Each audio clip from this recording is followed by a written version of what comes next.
Hello বন্ধুরা, কি অবস্থা সবার? আশা করছি অনেক ভালো আছো তোমরা। চলে আসলাম লুকিজম সিরিজের এপিসোড 4 নিয়ে। এপিসোড 4 এর শুরুতে দেখানো হয় যে ইয়াংসুক স্কুল থেকে তার বাড়ি ফিরেছে। তো সে দেখতে পায় যে তার বাড়ির দরজা খোলা। তো সে অনেক বেশি টেনশনে পড়ে যায় আর তারপর ভেতরে ঢোকে। সে সেখানে তার মাকে দেখতে পায়। তার মা তার নতুন বডি দেখে তাকে চিনতে পারে না, বলে তুমি কে? তো এটা শুনে ইয়াংসুক ভয় পেয়ে যায় আর নিজের মাকে গ্রিট করতে করতে বলে যে আমি ইয়াংসুকের বন্ধু, আর ইয়াংসুক আমাকে আপনার ব্যাপারে অনেক কিছু বলেছে, তাই আমার আপনাকে দেখে ভালো লাগলো। এটা শুনে তার মা তার ঘুমন্ত বডিকে জাগাতে থাকে, কিন্তু ইয়াংসুক তাকে থামায়। এরপর সে তার মাকে বলে তারা দুজন এখানে একসাথে থাকে, যার কারণে তাদের ভাড়া হাফ হয়ে যায়। ইয়াংসুকের মা বলে কিন্তু ইয়াংসুক তো আমাকে এই ব্যাপারে কিছু বলেনি, হয়তো এজন্যই বলেনি কারণ সে তার কাজে সবসময় বিজি থাকে। তো সে এখানে পার্ট টাইম জবও করছে, যার কারণে সে হয়তো আপনাকে এই ব্যাপারে বলতে ভুলে গেছে। এটা শুনে ইয়াংসুকের মা অনেক বেশি অবাক হয়ে যায়। তারপর বলে যে সে কি এখানে জব করছে? তো তারপর বলে যে হ্যাঁ, পার্ট টাইম জব। সে বলে যে স্কুল থেকে আসার পর সে কিছু সময়ের জন্য ঘুমায়, তারপর নাইট শিফটে সে পার্ট টাইম জব করছে। এটা শুনে ইয়াংসুকের মা অনেক বেশি হ্যাপি হয়ে বলে যে আমার ছেলে এখানে এসে সত্যি অনেক বড় হয়ে গেছে। এরপর ইয়াংসুকের মা বলে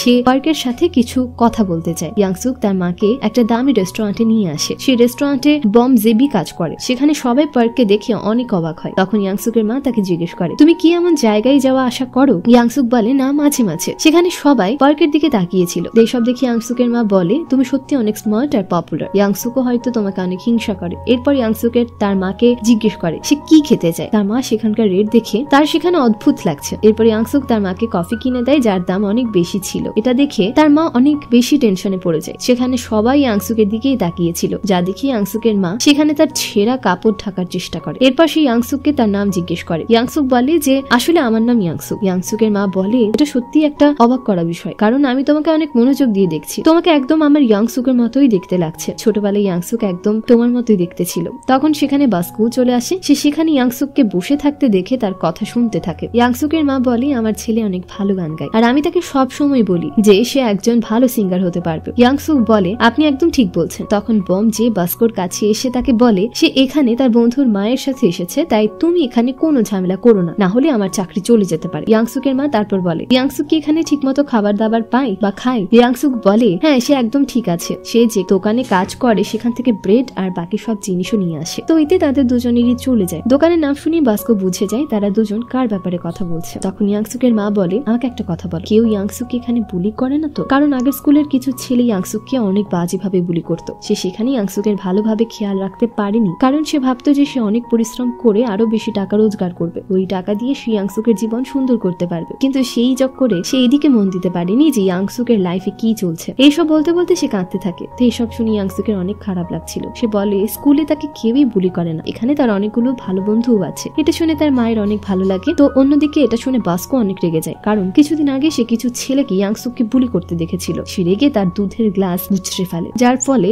দুধ ছিটকে পাশে বসে থাকা এক মহিলার উপর পড়ে। এটা থেকে বম যে ভয় পেয়ে সেখানকার সবার কাছে মাফ চাইতে থাকে। তখন বাস্কো বম জেকে আরো দুধ নিয়ে আসতে বলে। অন্যদিকে ইয়াংসুকের মা বলছিল ইয়াংসুক সত্যি অনেক লাকি যে তার কাছে তার মতো একজন ভালো বন্ধু আছে। সেখানে বসে ইয়াংসুক ভাবছে আমি আজ পর্যন্ত কখনো আমার মাকে রেসপেক্ট করিনি, সব কিছুর জন্য আমি সব সময় তাকেই দোষ দিয়ে এসেছি। ইয়াংসুকের মা ইয়াংসুকের প্রশংসা করছিল। এই সব শুনে বাস্কো ভাবছে আমার মনে হয় না এই বুলি ওই মোটা ছেলেটার বন্ধু হতে পারে, সে হয়তো তাকে বুলি করে। ইয়াংসুকের মা বলে আমার অনেক দেরি হয়ে গেছে, এখন আমাকে এখান থেকে যেতে হবে। এরপর সে বমজেকে ডেকে এনে বলে তোমার কাছে যে খালি ডিব্বা জমা হয়ে আছে সেগুলোকে আমি নিয়ে যেতে পারি? তো বম তাকে বলে যে হ্যাঁ, নিয়ে যেতে পারেন, এমনিতেও কেউ না কেউ এসে প্রতিদিন সেগুলো নিয়ে যায়। এরপর ইয়াংসুকের মা ওই ডিব্বাগুলো প্যাকেটে করে নিজের সাথে নিয়ে যেতে থাকে। তখন ইয়াংসুক জিজ্ঞেস করে আপনি এই ডিব্বা দিয়ে কি করবেন? তো ইয়াংসুকের মা বলে সেগুলো বিক্রি করে কিছু টাকা আয় করবে, সেই টাকা দিয়ে সে ইয়াংসুককে কিছুটা সাহায্য করবে। সে তাকে বলে যে সে ইয়াংসুককে এই ব্যাপারে কিছুই বলে না, তাই সেও যেন ইয়াংসুককে এই ব্যাপারে কিছু না বলে। এসব দেখে ইয়াংসুকের অনেক খারাপ লাগে। তখন ইয়াংসুকের মা বলে জানি না কেন তোমাকে আমার আপন মনে হচ্ছে। এরপর সে কিছু টাকা বের করে তাকে দিয়ে বলে তুমি আমাকে যে কফি খাওয়ালে এটা তার জন্য। ইয়াংসুক সেটা নিতে চায় না। ইয়াংসুকের মা বলে আমি তোমাকে এটা নিজের ছেলে ভেবে দিচ্ছি, তাই প্লিজ মানা করো না। এরপর সে বলে সে জানে ইয়াংসুকের খেয়াল রাখে। এটা শুনে ইয়াংসুক ওই টাকা নিয়ে নেয়। বাস্কো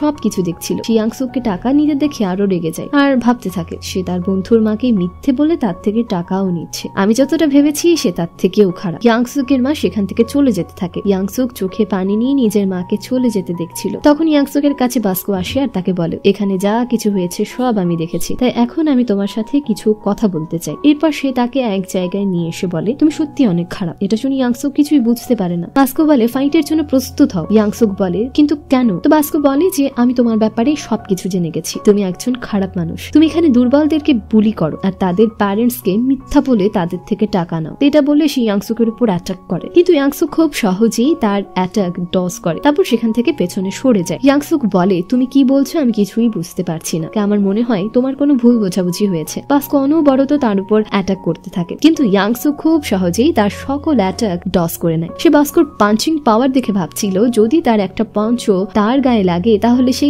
সেখানেই অজ্ঞান হয়ে যাবে। বাস্কো অনেক গতিতে পাঞ্চ করে, ইয়াংসুক তাকে ডজ করার চেষ্টা করে, কিন্তু বাস্কোর পাঞ্চের কারণে ইয়াংসুকের মুখে আঁচড় লেগে যায়। সে রেগে গিয়ে বলে তুমি সব কেন করছো, আমি এখানে তোমার কি ক্ষতি করেছি? তো বাস্কো ভাবছিল সে মিথ্যা বলে ওই মোটা ছেলের মায়ের কাছ থেকে টাকা নিয়েছে, আমি তার থেকে ওই টাকা কেড়ে নিয়ে ওই মোটা ছেলেটাকে দিয়ে দেবো। এরপর সে বলে ওই মহিলা তোমাকে যে টাকা দিয়েছে তা আমার হাতে দাও। এটা শুনে ইয়াংসুক ভয় পেয়ে ভাবতে থাকে সে তাহলে আমার থেকে ওই টাকা ছিনিয়ে নিতে চায়। আমি একে ভালো মানুষ ভাবতাম, কিন্তু সেও বুলিদের মতো, যারা আমাকে বুলি করে আমার থেকে টাকা ছিনিয়ে নিত। ইয়াংসুক বলে আমি তোমাকে ওই টাকা দেবো না, তুমি যা খুশি কর। বাস্কো বলে ঠিক আছে, তাহলে ফাইট করার জন্য প্রস্তুত হও। এরপর সে ইয়াংসুকের উপর আক্রমণ করার জন্য এগিয়ে যায়। সে অনবরত তার উপর অ্যাটাক করতে থাকে। ইয়াংসুক তার সকল অ্যাটাক ডজ করছিল। তখন তার মনে পড়ে তার বুলি সব সময় তার উপর কোনো টেকনিক ইউজ করতো। এরপর সে এগিয়ে গিয়ে বাস্কোর উপর ওই টেকনিক ইউজ করার চেষ্টা করে, কিন্তু বাস্কো খুব সহজেই ইয়াংসুকের অ্যাটাক ব্লক করে বলে তুমি কি ভেবেছো তুমি এই বেকার টেকনিক ইউজ করে আমাকে হারাতে পারবা? তো এটা শুনে ইয়াংসুক ভয় পেয়ে তো ভাবতে থাকে যে এখন তার কি করা উচিত। তখন তার মনে পড়ে জিন সং ও তাকে বক্সিং এর একটা টেকনিক শিখিয়েছিল।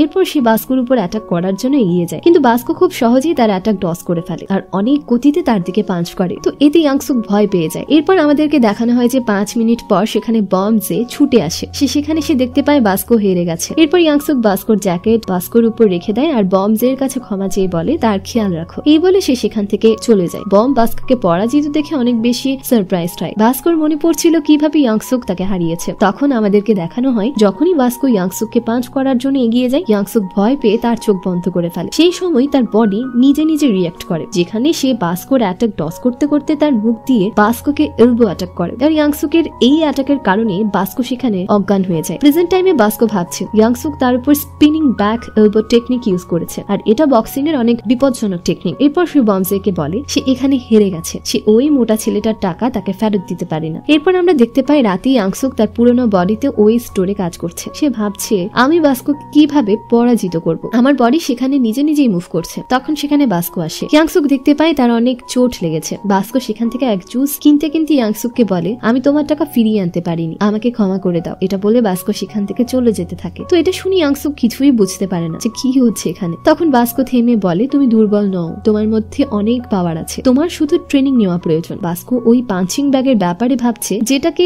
ইয়াংসুক তার এক পাঞ্চে ফাটিয়ে দিয়েছিল। তো বাস্কোর কথা ইয়াংসুকের মনে লাগে আর তার মনে পড়তে থাকে সব সময় সে দুর্বল ছিল, এজন্য সবাই তাকে বুলি করত। কিন্তু সে এখন নিজেকে বদলাতে পারে, সে এখনো পাওয়ারফুল হতে পারে, তাই সে আজ থেকে পরিশ্রম করতে শুরু করবে। এরপর সে সেখানে পুশ আপ করার চেষ্টা করে। তখন স্টোরে একটা মেয়ে আসে, তাকে দেখে ইয়াংসুক অনেক ভয় পেয়ে যায়। ওই মেয়েটা দোকান থেকে 2টা জুস কিনে টাকা পেমেন্ট করার পর একটা বোতল ইয়াংসুকে দিয়ে বলে ভালোভাবে ওয়ার্কআউট করতে। তো এটা বলে সে সেখান থেকে চলে যায়। এটা দেখে ইয়াংসুক অনেক বেশি হ্যাপি হয়, কারণ এর আগে কেউই কখনো তার এই বডির সাথে এত ভালোভাবে কথা বলেনি। এরপর সে আরো বেশি মোটিভেটেড হয়ে যায় আর সেখানে ওয়ার্কআউট করতে থাকে। এরপর আমরা একটা বিল্ডিং এ একটা ঘর দেখতে পাই। ওই বাড়িটা হংসি জানালার কাছে দাঁড়িয়ে জানালার বাইরের দিকে তাকিয়ে ছিল। তারপর এখানে এপিসোড 4 শেষ হয়ে যায়। তো আশা করছি এপিসোড 4 তোমাদের কাছে অনেক ভালো লেগেছে, অনেক মোটিভেটেড হয়েছে। যারা দুর্বল আছো তাদের জন্য এটা অনেক বেশি জোস একটা সিরিজ। তো যাই হোক, এপিসোড 5 নিয়ে খুব শীঘ্রই হাজির হব। ততদিন পর্যন্ত ভালো থেকো, সুস্থ থেকো, টাটা।